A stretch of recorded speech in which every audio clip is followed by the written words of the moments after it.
Hello everyone, welcome back to my channel function lovers. इससे पहले कि मैं माय हॉट प्रोफेसर का नेक्स्ट पार्ट शुरू करूं, मैं आप सबको थैंक यू बोलना चाहती हूं। आज मेरे यूट्यूब चैनल पे 4K सब्सक्राइबर्स कंप्लीट हो गए। Thank you so much friends, इसके लिए आप सबका कि आपने मुझे इतना सपोर्ट, इतना प्यार दिया, इतने कम टाइम में मेरे इतने सारे सब्सक्राइबर कंप्लीट करवा दिए। Thank you so much friends. ऐसे ही आप अपना प्यार और सपोर्ट मुझे देते रहना। मैं आपके साथ न्यू फंक्शन फैन फिक्शन को शेयर करती रहूँगी।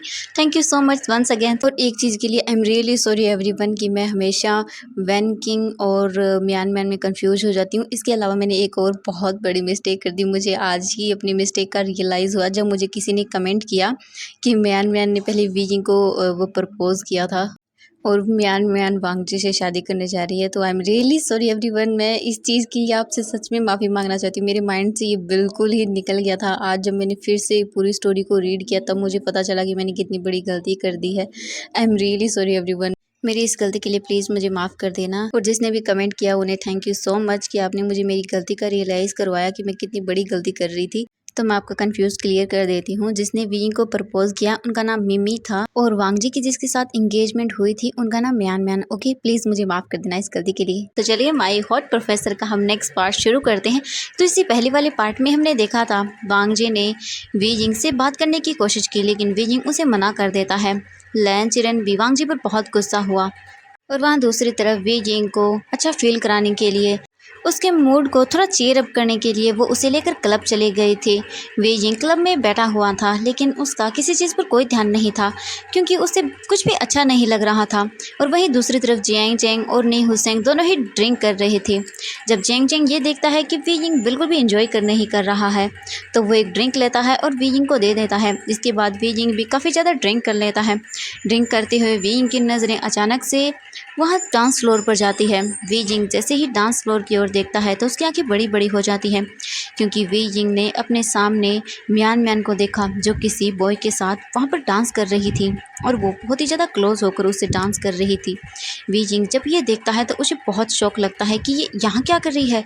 उसे तो इसने वांगजी के साथ देखा था, वो तो आज डेट पर जाने वाली थी ना, तो ये यहाँ इसके साथ क्या कर रही है। जैसे ही वीजिंग ये देखता है वो जल्दी से वहाँ से खड़ा होता है और उस ओर जाने लगता है उससे बात करने के लिए। लेकिन इससे पहले कि वीजिंग उससे बात करने के लिए उसके पास जा पाता, वीजिंग उन्हें बातें करते हुए सुनता है। वो लड़का जो म्यान के साथ डांस कर रहा था वो म्यान की ओर देखता है और बोलता है, हे बेबी, तुम्हारी तो सगाई हो चुकी है ना, तो तुम यहाँ क्या कर रही हो। मैंने सुना है वो लैन वांगजी बहुत हॉट है, तो तुम यहाँ मेरे साथ क्या कर रही हो। हाँ, म्यान उसकी नेक में अपने दोनों हाथों को डालती है और उसे और भी क्लोज करते हुए बोलती है, हाँ वो बहुत हॉट है लेकिन मुझे वो बिल्कुल भी पसंद नहीं है, वो बहुत बोरिंग है और वैसे भी मैं उससे कोई शादी वादी नहीं करने वाली हूँ। उसने वैसे भी आज खुद ही बोल दिया कि वो मुझसे शादी नहीं करना चाहता और वैसे भी मुझे भी उसमें कोई इंटरेस्ट नहीं है। उस जैसे बोरिंग इंसान के साथ मैं और शादी बिल्कुल नहीं। मेरे डैड ने मुझे ज़बरदस्ती उस दिन उससे एंगेजमेंट करवा दी थी लेकिन चिंता मत करो, मैं बहुत जल्द उससे छुटकारा पा लूँगी। ये बोलकर वो स्माइल करती है। ये सुनने के बाद वो लड़का जो उसके साथ डांस कर रहा था वो उसे किस करने लगता है। वीजिंग ये सुनकर हैरान रह जाता है। उसे यकीन नहीं हो रहा था कि उसने क्या देखा और क्या सुना। ये सुनने के बाद वीजिंग को एक रिलीफ सा महसूस होता है। वीजिंग उन दोनों की ओर ही देखे जा रहा था। वो दोनों एक दूसरे के साथ बहुत ही इंटीमेट तरीके से डांस किए जा रहे थे। वीजिंग जल्दी से टर्न होता है लेकिन उसे ठीक से चला नहीं जा रहा था क्योंकि वीजिंग ने काफ़ी ज़्यादा ड्रिंक कर ली थी। वीजिंग जल्दी से जियांग चैंग के पास आता है और बोलता है, चैंग चैंग चैंग मुझे वापस रूम जाना है। जियांग चैंग वीजिंग की ओर देखता है और बोलता है, वी तुम जानते हो इस वक्त टाइम क्या हो रहा है।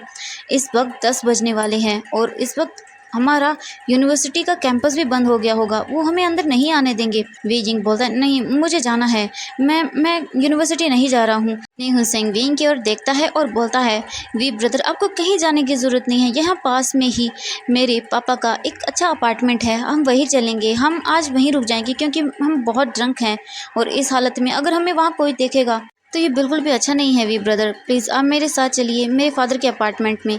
वी जिंग नी हुसैन की ओर देखता है और बोलता है, नहीं मैं तुम्हारे साथ नहीं आ सकता हूँ, प्लीज़ तुम दोनों वहाँ चले जाओ। ये बोलकर वी जिंग वहाँ से चला जाता है। जियांग चैंग विंग को रोकने की कोशिश करता है लेकिन नी हुसैन उसे रोक देता है और बोलता है, नहीं वीजिंग शायद थोड़ा अकेला रहना चाहता है, उसे रहने दो, उसे जाने दो, वैसे भी वो कहाँ जाएगा, हमें मॉर्निंग को यूनिवर्सिटी में मिल जाएगा। इसकी बात जियांग चैंग नहीं रोकता। वे यिंग जब उस क्लब से बाहर आता है तब वो देखता है कि ये क्लब ज़्यादा दूर नहीं है, उनकी यूनिवर्सिटी यहीं पास में ही है। इसीलिए वे यिंग वहाँ से चलना शुरू करता है और वहाँ दूसरी तरफ वांग जी अभी भी अपने ऑफिस में था। वो उन फाइल्स को चेक करने के अंदर बहुत बिजी हो गया था, इसलिए उसने बिल्कुल भी टाइम पर ध्यान ही नहीं दिया। वांग जी जब उन सभी फाइल्स को अच्छे से चेक कर लेता है, उसके बाद वो उन फाइल्स को वहाँ टेबल पर रख देता है और वो अपने ऑफिस से बाहर निकलता है।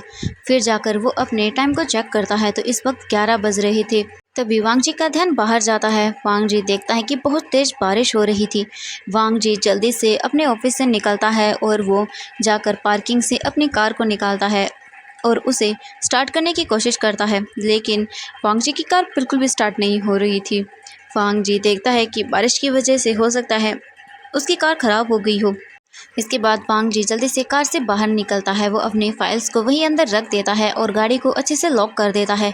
इसके बाद वो यूनिवर्सिटी की गेट पर आता है। तब वहाँ पर एक कार्ड खड़ा हुआ था। वो जैसे ही वांग जी को देखता है, वो भी भीगते हुए, तो वो बोलता है, सर प्लीज़ आप छाता ले लीजिए, आपकी कार कहाँ है। वांग जी उस कार्ड की ओर देखता है और बोलता है, मेरी कार ख़राब हो गई है तो यही है, इसीलिए। तो वो बोलता है, अच्छा सर, तो आप प्लीज़ मेरा ये छाता ले लीजिए और यहाँ से चले जाइए। वांग जी उसकी ओर देखता है, फिर वो उससे छाता ले लेता है और फिर वो वहाँ से चलने लगता है। वांग जी जल्दी जल्दी अपने अपार्टमेंट की ओर जाने लगता है। वांग जी जल्दी जल्दी में ध्यान नहीं देता और वो किसी पर्सन से टकरा जाता है और वो दोनों ही नीचे गिर जाते हैं। वांग जी नीचे पानी में गिर चुका था, जिस वजह से उसके पूरे क्लॉथ खराब हो चुके थे। वांग जी जल्दी से खड़ा होता है और बोलता है, आई एम सॉरी, प्लीज़ मुझे माफ़ कर दीजिएगा। वांग जी उस पर्सन को उठाने के लिए अपना हाथ देता है। जैसे ही वांग जी उसे खड़ा करता है, वांग जी देखकर शॉक हो जाता है, क्योंकि ये वी यिंग था। वी यिंग इस वक्त बहुत मैसी कंडीशन में था। जैसे ही वांग जी वी यिंग को देखता है, वो बोलता है, वी वी वी क्या क्या हुआ है तुम्हें, ये तुम इस तरह से। वे यिंग जैसे ही वांग जी को देखता है तब वो जल्दी से उसे हग कर लेता है और बोलता है, गगा I miss you so much गगा, प्लीज़ मुझे छोड़ के मत जाइए गगा। वांग जी जैसे ही ये सुनता है, वो भी वी यिंग को बहुत टाइटली होल्ड कर लेता है और बोलता है, नहीं वी यिंग, मैं तुम्हें छोड़कर कभी नहीं जाऊंगा। I am sorry Wei Ying, मैंने तुम्हें पहले नहीं बताया, प्लीज़ मुझे माफ़ कर दो वी यिंग। वांग जी और वी यिंग दोनों ही एक दूसरे को बहुत ही टाइटली होल्ड कर लेते हैं। कुछ देर के बाद वांग जी देखता है कि वी यिंग पूरी तरह से भीगा हुआ है और उसे अब ठंड लग रही थी। वी यिंग ठंड की वजह से वांग जी को और भी ज़्यादा टाइटली होल्ड कर लेता है।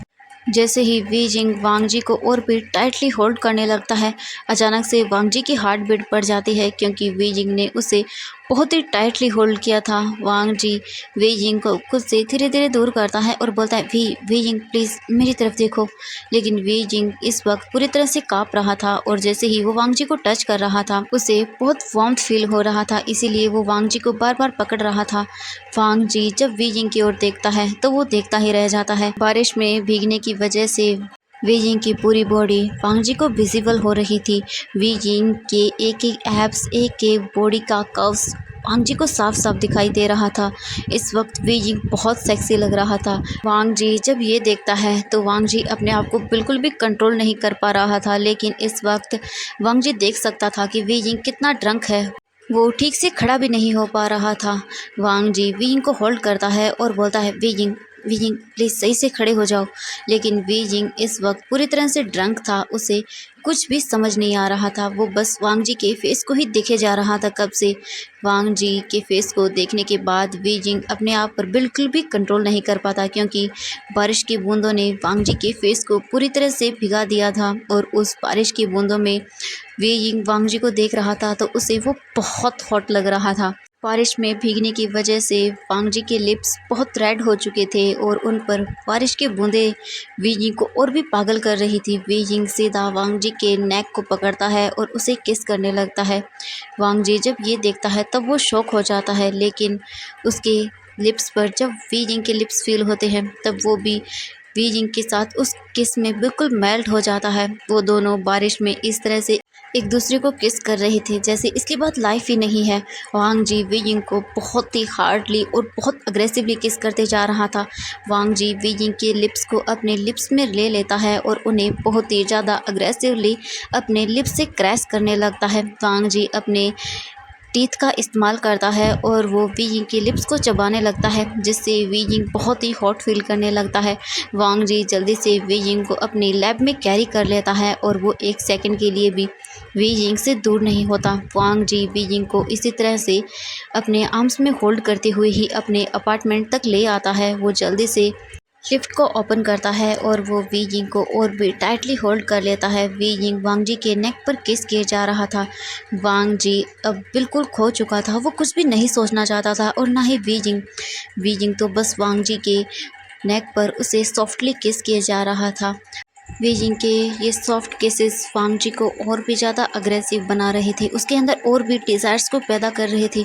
वांग जी आज पूरी तरह से खो चुका था। वांग जी जल्दी से वी यिंग को अपने अपार्टमेंट के पास लेकर आता है। वो जल्दी से अपने अपार्टमेंट का डोर ओपन करता है और वो वांग जी जैसे ही अपार्टमेंट का डोर ओपन करता है, वांग जी वहीं अपार्टमेंट के डोर के पास ही वी यिंग को पुश करता है और उसे वहीं डोर पर ही किस करने लगता है। वांग जी एक एक करके वी यिंग के शर्ट के बटन्स को ओपन करना शुरू कर देता है। वांग जी वी यिंग के शर्ट के बटन्स को पूरी तरह से ओपन कर देता है और वो उसकी चेस्ट पर अपने एक हाथ को रखता है और उसे वहाँ सहलाने लगता है। जैसे ही वी यिंग के चेस्ट पर वांग जी का हाथ उसे फील होता है, वी यिंग एक सॉफ्ट मुआन करता है, जिसे सुनने के बाद वांग जी और भी ज़्यादा अग्रेसिव महसूस करता है और बहुत ही हॉट। वांग जी जल्दी से वी यिंग के लिप्स को कैप्चर कर लेता है और फिर से उसे किस करने लगता है। वांग जी वी यिंग के शर्ट को पूरी तरह से निकाल देता है और वो उसके बाद उसके निपल्स पर अपने लिप्स को रखता है और उन्हें सक और किस करने लगता है। वांग जी के ऐसा करने की वजह से वी यिंग की पूरी बॉडी में एक अलग सी सेंसेशन होती है। वी यिंग अब और भी ज़्यादा वांग जी को फील करना चाहता था, इसलिए वी यिंग अपने एक हाथ को लेता है और वो वांग जी के बालों को पकड़ लेता है बहुत ही टाइटली। वांग जी ये देखने के बाद और भी ज़्यादा हॉट फील करता है और वो वी यिंग के निपल्स को और भी रफली सक करने लगता है। वांग जी अपने माउथ से वी यिंग के एक निपल्स को सक कर रहा था और वहीं दूसरे हाथ से वो उसके दूसरे निपल्स को पिंच कर रहा था। वी यिंग को बहुत हॉट फील हो रहा था। वांग जी इसके बाद जल्दी से वी यिंग को अपनी लैब में कैरी करता है और वो 1 सेकंड के लिए भी वी यिंग के लिप्स से अपने लिप्स को दूर नहीं करता। वो उसे लेकर जल्दी से अपने बेडरूम में आता है, जल्दी से बेडरूम का डोर ओपन करता है और वी यिंग को वहीं बेड पर लिटा देता है। उसके बाद वांग जी जल्दी अपने शर्ट के बटन्स को ओपन करना शुरू कर देता है। वांग जी अपनी शर्ट को निकाल कर वहीं नीचे फेंक देता है। इसके बाद वांग जी वी यिंग के ऊपर आता है और वो वी यिंग के लिप्स पर एक बार फिर उसे किस और बाइट और सक करता है। इसके बाद वांग जी वी यिंग के नेक पर उसे लिक और वेट किसेस करने लगता है। वी यिंग पूरी तरह से अब वांग जी को फील करना चाहता था। वी यिंग बहुत डेस्परेट हो रहा था अपने अंदर वांग जी को फील करने के लिए। वी यिंग जल्दी से वांग जी के नेक को पकड़ता है और बोलता है, गगा आई love you so much, please love me गगा। वांग जी जब ये सुनता है तो वो जल्दी से वी यिंग के ट्राउजर्स को निकाल देता है और वहीं नीचे फेंक देता है। इसके बाद वांग जी वी यिंग को देखने लगता है। वांग जी वी यिंग की पूरी बॉडी को अच्छे से देख रहा था। वी यिंग इस वक्त बहुत हॉट और सेक्सी लग रहा था। वी यिंग ये देखने के बाद बहुत शाई फील करता है। इसके बाद वी यिंग जल्दी से अपने दोनों हाथों को अपने फेस पर रख लेता है। जब वांग जी ये देखता है तो वो स्माइल करता है, वी यिंग के दोनों हाथों पर किस करता है और बोलता है, Wei Ying I love you, मैं तुम्हें देखना चाहता हूँ। ये सुनने के बाद वी यिंग धीरे धीरे अपने हाथों को अपने फेस से अलग करता है। वांग जी इसके बाद वी यिंग के लिप्स पर एक बार उसे और सॉफ्टली किस करता है। इसके बाद वांग जी धीरे धीरे वी यिंग को किस करते हुए उसकी चेस्ट तक आ जाता है। वांग जी वी यिंग के चेस्ट पर उसे वेट किसेस करने लगता है। वांग जी अपने टंग का यूज़ कर रहा था, जिस वजह से वी यिंग को बहुत हॉट फील होने लगता है। वी यिंग वांग जी के हेड को पकड़ लेता है और वो उसे और भी ज़्यादा अग्रेसिव होने के लिए बोल देता है। वांग जी वी यिंग के निपल्स पर उसे फिर से सक किस और वहाँ पर अपने लिप्स को प्रेस करने लगता है। वी यिंग जैसे पागल हो रहा था। वांग जी वी यिंग को अब और भी ज़्यादा एक्साइटेड कर रहा था, जिस वजह से वी यिंग पूरी तरह से पागल हो रहा था। वी यिंग वांग जी के फेस को ऊपर करता है और बोलता है, गगा प्लीज़। वांग जी जब ये सुनता है तो वो जाकर वी यिंग की ओर देखता है और एक डेविल स्माइल देता है। इसके बाद वांग जी अपने एक हाथ को वी यिंग के थाइस पर रखता है और उसे वहाँ पर रब करने लगता है। वे यिंग जैसे जैसे वांग जी के हाथ को फील करता जा रहा था, उसे और भी ज़्यादा एक्साइटेड फील हो रहा था। वांग जी वे यिंग के थाइस पर उसे वहाँ पर किस और बाइट करने लगता है। वे यिंग जैसे पागल सा होता जा रहा था।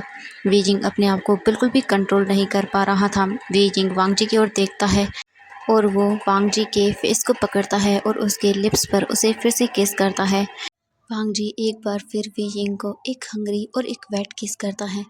वांग जी अच्छे से वी यिंग को किस करने के बाद वो वी यिंग की ओर देखता है। वी यिंग की आंखों में इस वक्त पूरी तरह से लस्ट भरी हुई थी। वांग जी ये साफ साफ देख सकता था।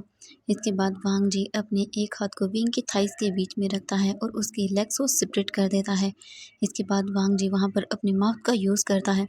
जैसे ही वांग जी वी यिंग के लोअर पार्ट पर अपने माउथ का यूज़ करता है, वी यिंग की पूरी बॉडी अचानक से वाइब्रेट करने लगती है। वे यिंग बहुत लाउडली मुआयन करता है, जिसे सुनने के बाद वांग जी एक स्माइल देता है और वो वे यिंग के लोअर पार्ट पर अपने माउथ को और भी ज़्यादा वाइल्डली तरीके से उसे सक करने लगता है। वे यिंग की पूरी बॉडी बस वाइब्रेट कर रही थी बहुत बुरी तरह से। वे यिंग बहुत लाउडली मुआयन किया जा रहा था, जिसे सुनने के बाद वांग जी भी और एक्साइटेड फील करता है। थोड़ी देर तक वी यिंग को ऐसे ही सक करने के बाद वांग जी देखता है कि वी यिंग रिलैक्स फील करता है और वी यिंग वांग जी के हाथ पर ही रिलीज हो जाता है। इसके बाद वांग जी एक स्माइल करता है और वो वी यिंग के फेस की ओर देखता है और उसके लिप्स पर एक सॉफ्ट किस करता है। उसके बाद वांग जी फिर वी यिंग को हग करता है और उसे होल्ड करते हुए बोलता है, वी यिंग अब तुम सो जाओ।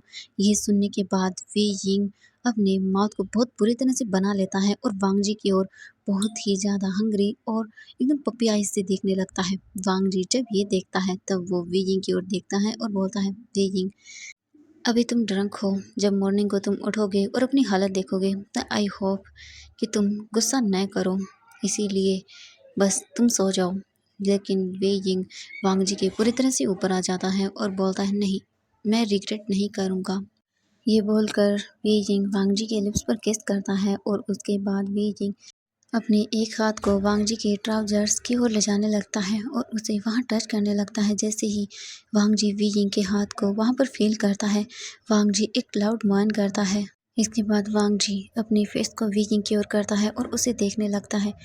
वे यिंग को ऐसे देखने के बाद वांग जी अपने आप को बिल्कुल भी कंट्रोल नहीं कर पा रहा था, लेकिन वांग जी अपने आप को किसी तरह से कंट्रोल करता है, क्योंकि अगर मॉर्निंग को वे यिंग जब ये सब देखेगा तो उसे हो सकता है रिग्रेट हो, क्योंकि इस वक्त वी यिंग बिल्कुल ड्रंक है और वांग जी नहीं चाहता कि वो वी यिंग के ड्रंक होने का फ़ायदा उठाए। इसीलिए वो अपने आप को कंट्रोल करता है और वी यिंग को फ्लिप करता है और उसके ऊपर आ जाता है। वांग जी वी यिंग के ईयर्स के बहुत क्लोज जाता है और वहाँ पर उसे लिक करते हुए बोलता है, वी यिंग अगर मैंने अभी तुम्हारे साथ वो सब किया तो तुम मॉर्निंग को अपने बेड से उठ नहीं पाओगे। तुम शायद अभी उसे हैंडल करने के लिए बिल्कुल भी तैयार नहीं हो। ये सुनने के बाद वी यिंग की आंखें बहुत बड़ी-बड़ी हो जाती हैं। वी यिंग के इस एक्सप्रेशन को देखने के बाद वांग जी एक डेविल सी स्माइल देता है। वी यिंग के एक हाथ को पकड़ता है और वो उसके हाथ को अपने लोअर पार्ट पर रखता है। जैसे ही वी यिंग कुछ फील करता है तो वो और भी ज़्यादा शॉक हो जाता है, क्योंकि वी यिंग फील कर सकता था। वांग जी वी यिंग के फेस के एक्सप्रेशन को देखकर बहुत ज़्यादा हंसना चाहता था। इसके बाद वांग जी वी यिंग की ओर देखता है और बोलता है, अब समझ आया तुम्हें, इसके लिए तुम अभी बिल्कुल रेडी नहीं हो, समझ आया तुम्हें। ये बोलकर वांग जी स्माइल करता है और वी यिंग के लिप्स पर किस करता है और उसे हग करते हुए सो जाता है। तो आज के पार्ट में इतना ही, मिलते हैं नेक्स्ट पार्ट में। Bye bye everyone.